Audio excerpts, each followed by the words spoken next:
할렐루야. 1989년도에 창간된 대표적인 여성 잡지 마리안느가 있습니다. 혹시 기억을 하실 수도 있습니다. 1989년은 출판물 등록 자유화가 되면서 여성 잡지가 창간에 붐을 이루었습니다. 그 창간의 붐에 발맞추어서 여성들의 니즈에 필요에 합당한 아주 고품격의 잡지를 만들겠다라고 해서 야심차게 출간된 것이 마리안느라고 하는 잡지입니다. 마리안느 주식회사 메가진 하우스에서 만들었는데 이 잡지를 출간하기 전에 먼저 시장 조사를 했습니다. 여성들이 어떤 잡지를 원하는가 시장 조사를 했더니 1000명의 여성들 중에 95%가 섹스와 루머와 스캔들이 없는 잡지를 만들면 적극적으로 구매를 하겠다라고 답을 했습니다. 이 마리안느는 시행착오를 겪지 않기 위해서 3번이나 동일하게 시장조사를 했습니다. 그랬더니 그 3번의 시장조사가 거의 다 비슷했습니다. 섹스와 루머와 스캔들이 없는 잡지를 만들면 적극적으로 구매하겠다. 이 시장조사에 확신을 가진 마리안느는 일반 잡지와 차별이 되지는 아주 저질스럽지 않은 잡지를 드디어 출간해냅니다. 산무, 섹스, 루머, 스캔들이 없는 잡지를, 산무가 없는 잡지를 출간을 한 것입니다. 결과가 어떻게 되었을까요? 폭발적인 인기를 얻었겠죠. 일반적인 잡지와는 달리 좀 저질스러운 내용이 없으니까 얼마나 잡지의 수준이 높았겠습니까? 많은 여성들이 이 잡지를 구매하고 이 잡지가 승승장구했으면 좋았겠지만 안타깝게도 이 잡지는 1989년도에 출간이 되었는데 1991년 2월 달에 제16호, 17호를 마지막으로 폐간이 되고 말았습니다. 왜 폐간을 했을까요? 여성들이 적극적으로 구매하겠다고 했는데 여성들에게 철저하게 외면을 받았기 때문입니다. 여성들이 산무가 없는 섹스와 루머와 스캔들이 없는 잡지를 출간하면 적극적으로 구매하겠다고 했지만 여성들은 재미가 없기 때문에 이 잡지를 구매할 수 없었다고 합니다. 이런 현상을 브래들리 효과라 그럽니다. 이 브래들리라는 사람에 의해서 시작된 어떤 현상을 가지고 브래들리 효과라 부르는데 겉으로는 이를 말하지만 사실 속은 딴 생각을 가지고 있는 거예요. 이건 우리가 이중성이라고 그렇게 얘기하죠. 이중성, 죄악의 이중성이다. 인간은 다 이중적입니다. 겉으로 볼 때는 산무가 없는 걸 좋아한다고 말하지만 속으로는 그런 것이 있어야 더 신나고 재미가 있지 라고 하는 이 죄악의 이중성, 이것이 바로 인간의 영적인 현주소다 라고 할 수 있겠습니다. 성경이 모든 사람이 죄를 범했다 라는 하는 이유는 그 사람들의 마음속에 다 죄성이 들었기 때문이죠. 다만 겉으로는 잘 드러나지 않을 뿐 그 죄성에 의해서 욕망을 따라 살아가는 것이 인간사가 아닌가라고 생각됩니다.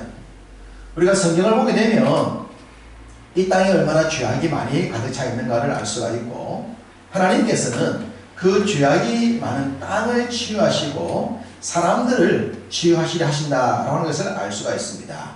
그 일을 위해서 하나님이 죄가 없으신 예수 그리스도를 보내주셨고 죄가 없으신 그리스도께서는 친히 당신을 희생하시면서 죄악 많은 이 땅에 있는 사람들을 고치고 치유하시고 새롭게 하시고자 하신 것입니다.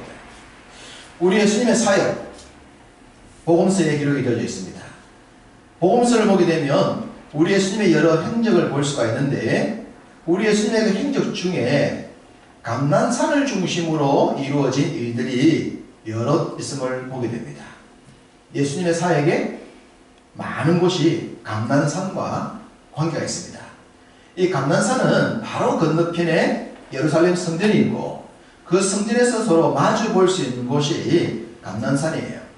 그러니까 위치가 성전과 가깝다 보니 자연스럽게 성전 중심의 사역을 하셨던 주님이 이 감난산에 거하실 수밖에 없었습니다만, 지역적인 특성을 떠나서 주님이 이 감난산을 자주 이용하신 것은 특별한 의미가 있다고 보아집니다. 그것은 서두에 말씀드렸듯이 바로 인간의 죄가 가득한 땅과 그 사람을 치유하시기 위한 하나님의 주님의 계획으로 보입니다. 그러한 근거를 보기 위해서 구약의 말씀을 두 구절을 볼 텐데 오늘은 화면을 준비했습니다. 첫 번째 화면 열왕기상 11장 7절입니다. 자, 함께 읽어보겠습니다. 모압에 가정한 그모스를 위하여 예루살렘 앞 산에 산당을 지었고 또 암몬 자손에 가정한 몰록을 위하여 그와 같이 하였으며. 자, 이렇게 다양한 우상들이 등장하죠. 그모스가 나오고 몰록이 등장합니다. 이렇게 우상이 세워진 장소가 어디냐라고 말하면 어디라고 말합니까? 예루살렘 앞 산입니다. 예루살렘 앞에 있는 산, 어떤 산일까요? 조금 전에 제가 말씀드리지 않습니까? 무슨 산? 감난산입니다. 주님의 사역이 감난산을 중심으로 이루어졌다고 말씀드렸죠. 그 감난산이 바로 건너편에 예루살렘 성전이 있는 곳과 마주보는 곳이라고 했습니다.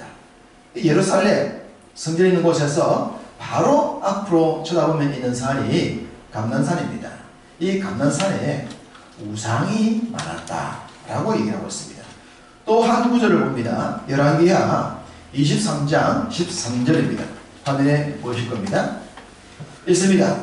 또 예루살렘 앞 멸망의 산 오른쪽에 세운 산당들을 왕이 더럽게 하였으니 이는 옛적에 이스라엘 왕 솔로몬이 시돈 사람의 가정한 아스타롯과 모압 사람의 가정한 그모스와 암몬 자손의 가정한 밀공을 위하여 세웠던 것이며.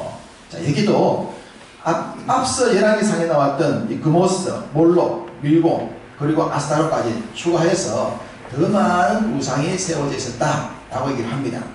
이렇게 우상이 세워진 장소가 또 어디죠?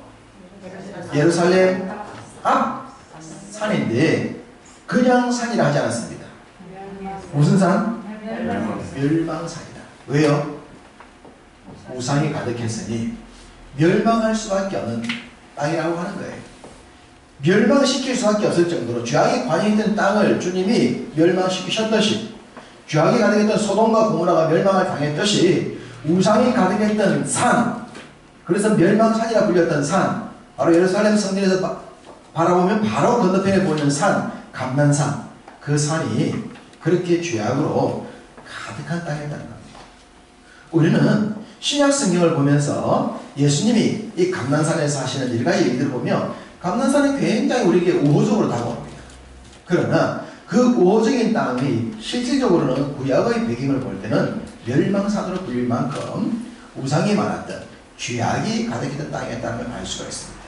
바로 그 땅, 그 산, 그곳에서 우리 주님이 당신의 사역을 이끌어 나가신 것입니다.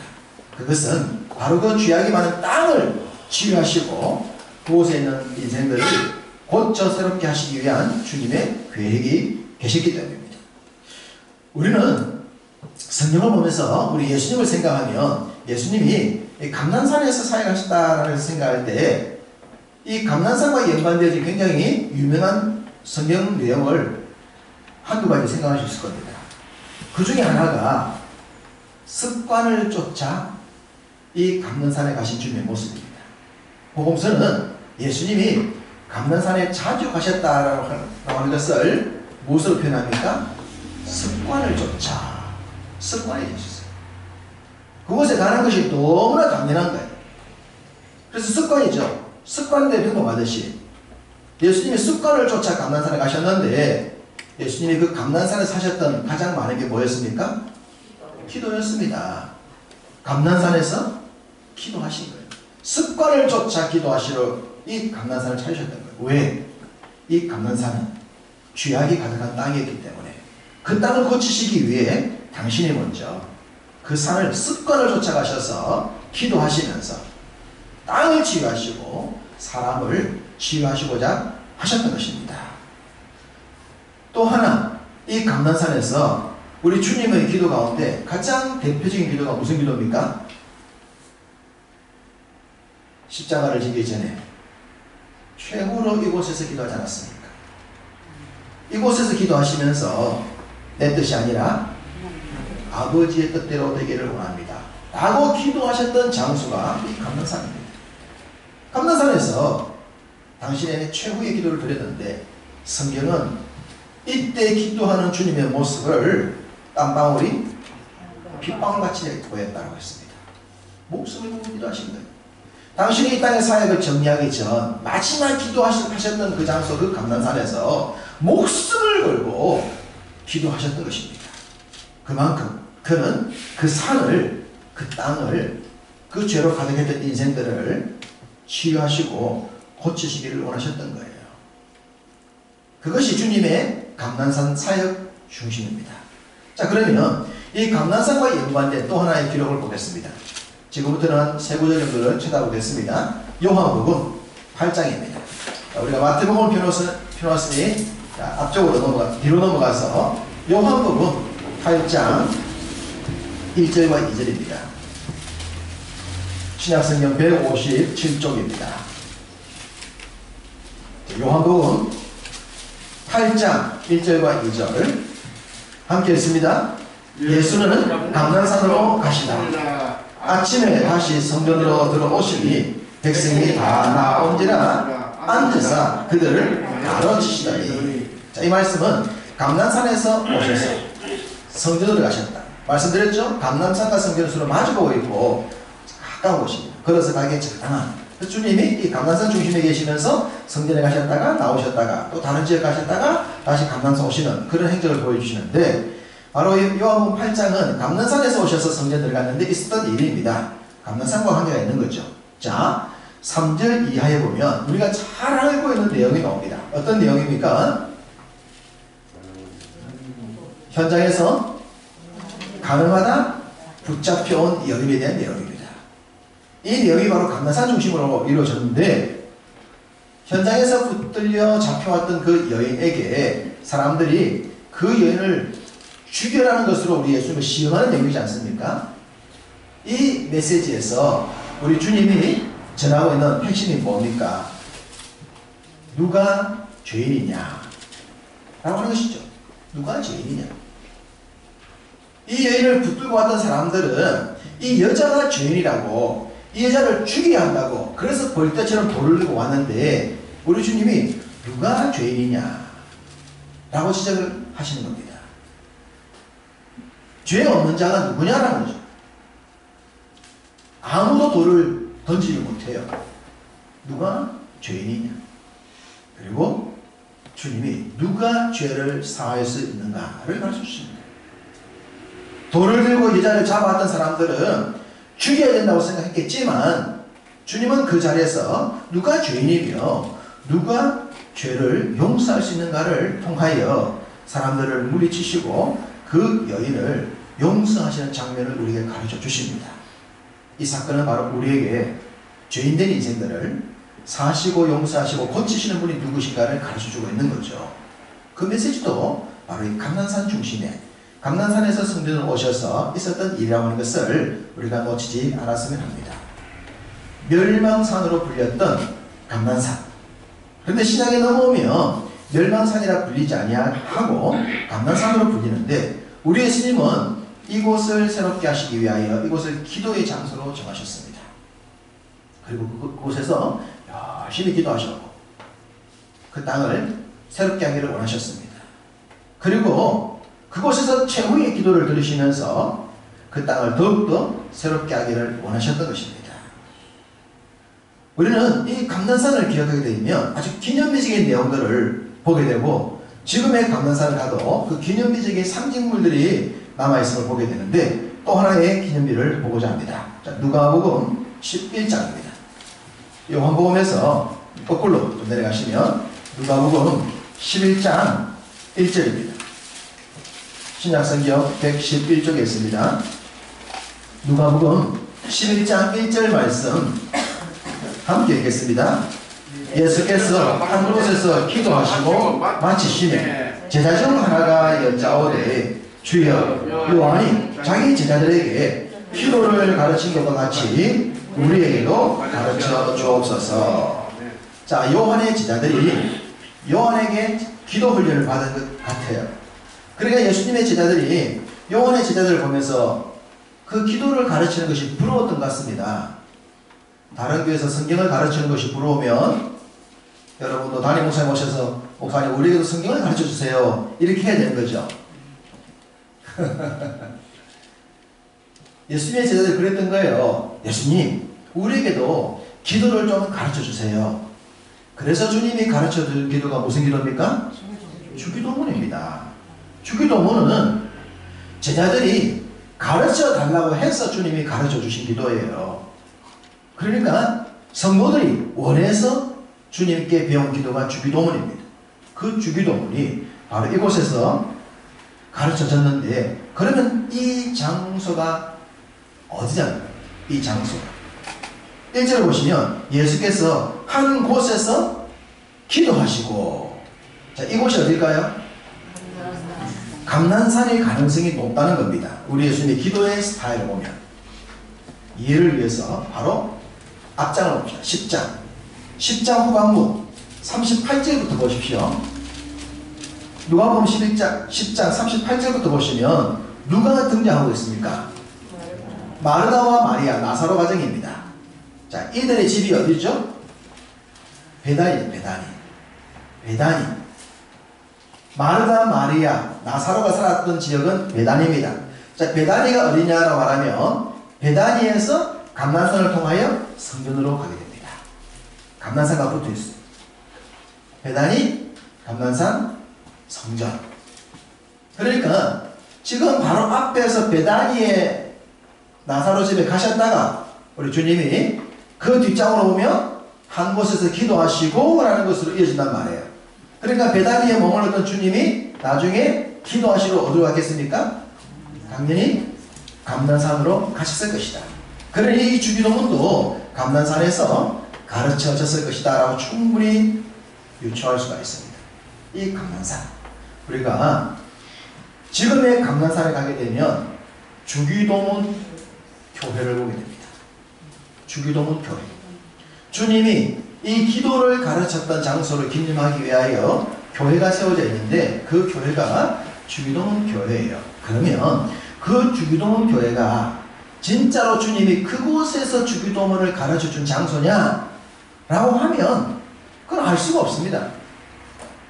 2000년 전 뭐 장소를 정확히 지정해 둬서 이곳이다라고 기록을 남기지 않았기 때문에 알 수가 없죠. 알 수가 없지만 위치로 볼 때에 바로 이 주기도문 교회에서 바로 성전을 볼 수가 있으니 바로 그 어느 지점에 애써 기도하셨을 것이고 주기도문을 가르쳐 주실 것이다. 그래서 그것을 기념하자라는 기념비로 그곳에 교회가 세워져 있는 거예요. 정확한 교회인지는 모르지만 그 교회를 통해서 주님이 주기도문을 가르쳐 주셨다는 사실은 진리가 이니까 바로 그것을 기념하기 위하여 교회를 세워놓은 것입니다.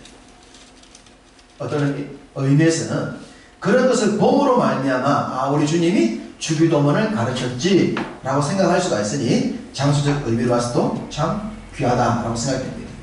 그리고 이 주기도문 교회를 보게 되면 바로 가까운 곳에 또 하나의 교회가 세워져 있음을 보게 됩니다.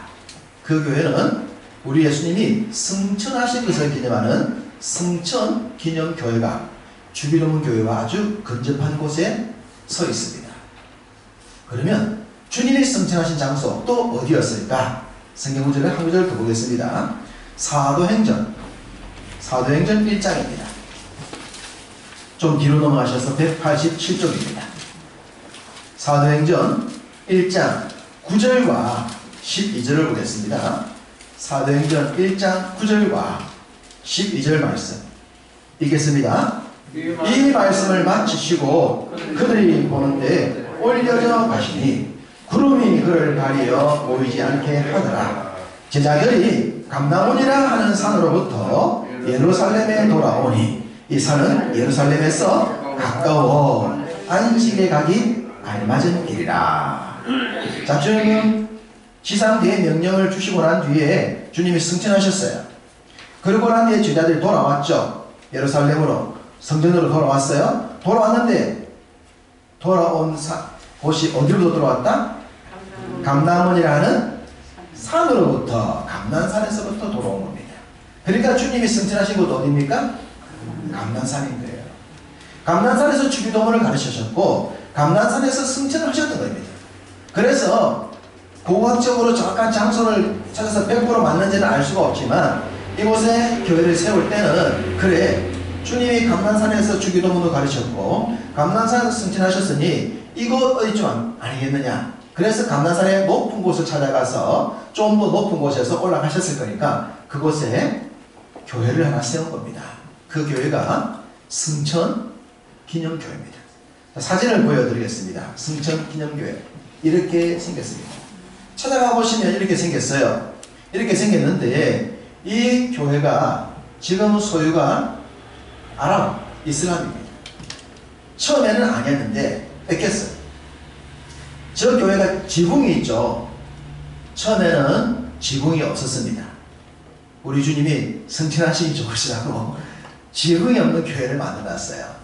그런데 아랍 사람들이 이 땅을 찾아오고 난 뒤에 주님이 승천 못하도록 뚜껑 씌워버렸어요. 지금은 이제 아랍 사람이 지붕을 씌운 교회인데 들어가 보면 도움으로 되어 있습니다. 이슬람의 모스크의 상징이 도움이죠. 그렇게 넓은 공간도 아니고 이곳에서 이슬람이 예배도 하지 않습니다. 그냥 장사하는 곳입니다. 수많은 수백억들이 여기 가서 들어가 봅니다. 자, 들어가 볼까요? 들어가면 이렇게 생겼습니다. 다음 사진요. 이렇게 돌이 하나 있어요. 이 돌을 좀 확대하면 뒤에 사진입니다. 저 돌 위에서 주님이 위로 올라갔다 라고 해서 저렇게 만든 것 같습니다. 주님이 저곳에서 저 돌을 딛고 올라가셨을까요? 자세히 보면 발자국 보입니까? 발자국? 저기 주님이 딛고 올라온 발자국이다. 그렇게 얘기를 하면서 상술로 저곳을 가게 됩니다. 가게 되면 이슬람 사람들이 입구에서 또 돈을 받는 모습도 볼 수 있는데 어쨌든 정확한 저곳에서 주님이 승천하시는지는 신빙성은 떨어지지만 이 어디인가에서 주님이 승천하신 건 맞는 거예요. 그래서 그곳에 교회를 하나 세운 겁니다. 그 교회를 보면서 주님이 이 어디인가에서 승천을 하셨을 것이다. 그리고 승천하신 주님은 무엇이라 말씀하셨습니까? 다시 올 것이다. 너희들이 본 이대로 내가 다시 온다.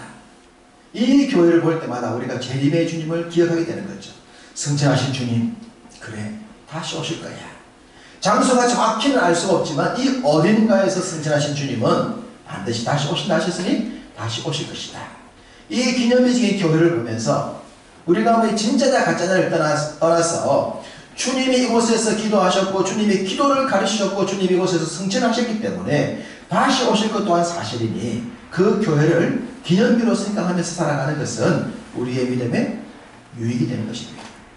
그리고 바로 이 멸망산이라 불렸던 이 장소, 그 감난산에서 주님이 최후의 메시지 종말을 가르치셨습니다. 오늘 본문입니다. 자, 오늘 본문 마태복음 24장 3절을 보겠습니다. 3절을 함께 합독합니다.